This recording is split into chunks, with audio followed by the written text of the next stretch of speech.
Hello again. I appreciate that Kennedy House may still be a bit puzzling, so I'm delighted to welcome Gillian and Jane, who volunteered to talk about the Sanctuary and Inclusion Project and what happens during a typical week volunteering at Kennedy House.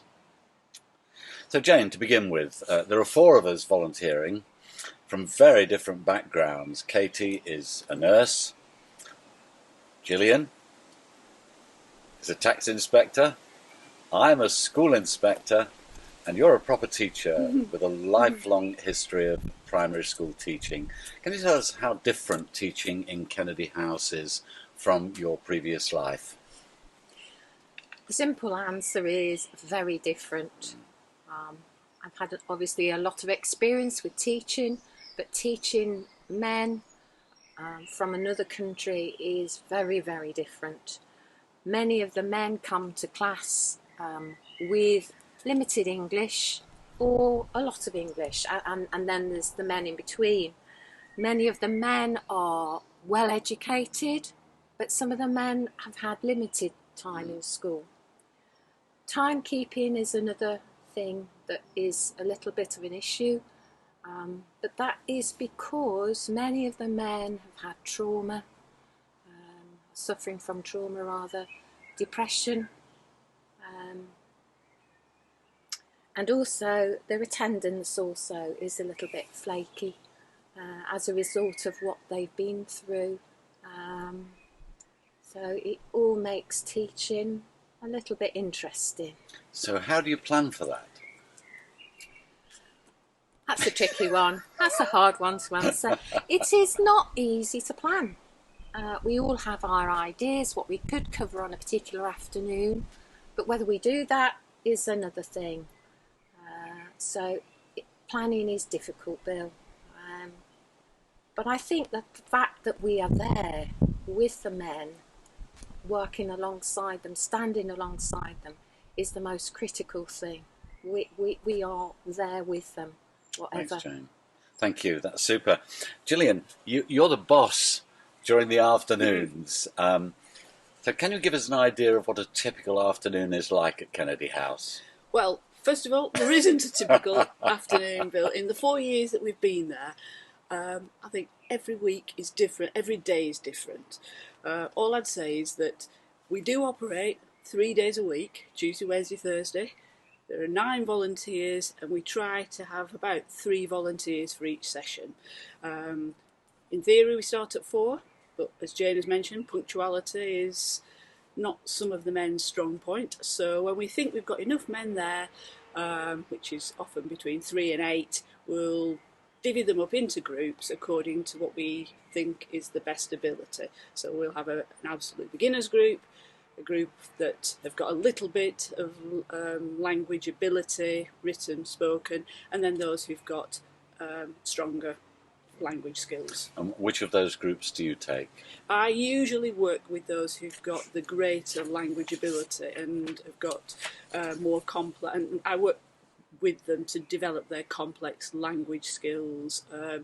Several of those will have been to college or go to college, and so they'll bring work from college that they want to work on. And as folks know, I'm very much into grammar and language, and so I love just working with them on that. It gives me a real buzz to impart some knowledge that I've got. I'm a bit of a nutter, as you know, and so we have a lot of fun. As Jane has said, we try to make a very safe environment for the men, and so we have a lot of laughter, a lot of zaniness, but we do a lot of really good work. But it's a very a gentle atmosphere where everybody is welcome. Thanks very much, Gillian. And Jane, give us an example of the kind of things that you teach with this group that are not absolute beginners. Yeah, so what would be a typical afternoon for me would be that I would do a comprehension exercise with the men. We do a conversation, and also we do topics like shopping, parts of the body, that sort of thing. So a mixture of different things. So that, yeah. Thanks. I take the men who are very new to the group, where we're making an assessment to see whether or not they have any English at all, and whether or not they have the ability to write in their own mother tongue.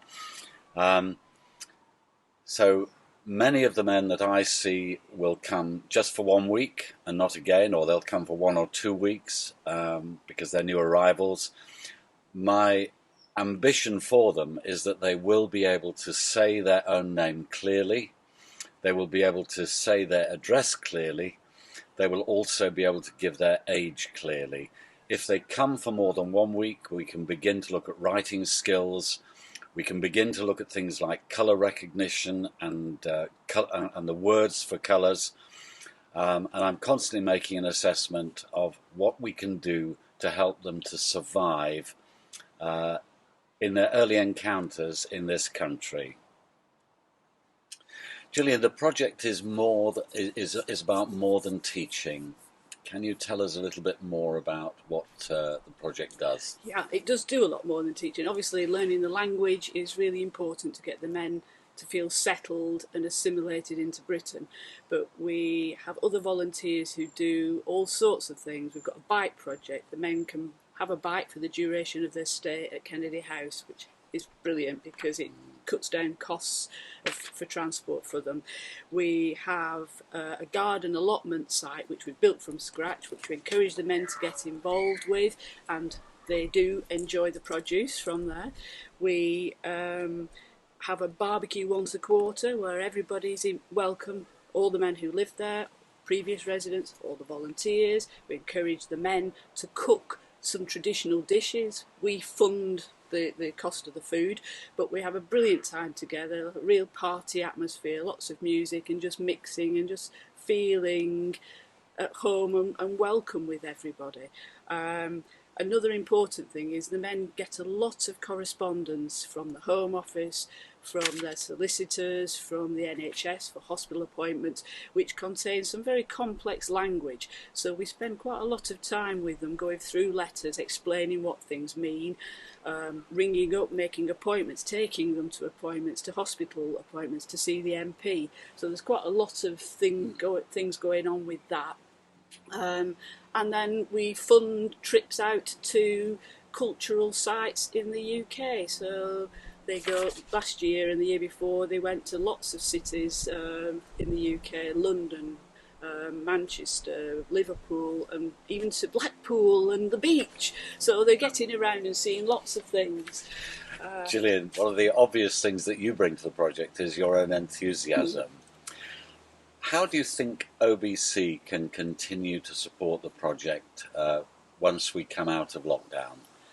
Well, I'd first just like to say that we're really grateful to all those for the past 4 years at OBC who have been supporting us both financially, with donations of toiletries, clothing, and most of all with prayers. So really, going forward, I would just say more of the same if possible. But we're really, really grateful for everything that people have done and the support they've given us. We've really felt upheld with the work.